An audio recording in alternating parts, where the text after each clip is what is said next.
wa khatibil anbiya'i wal mursalin minkum ummatu yad'una ila al-khair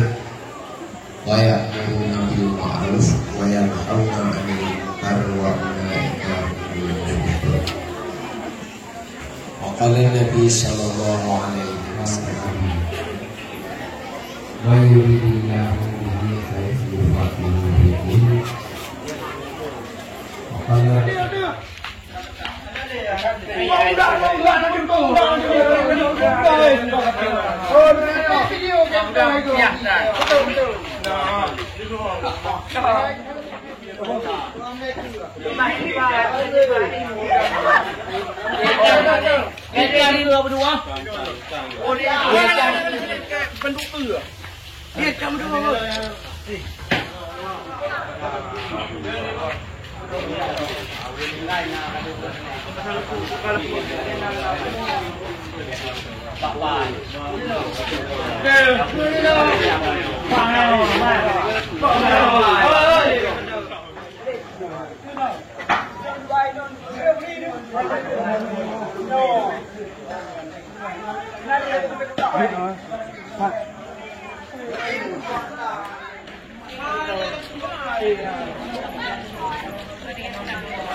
Kok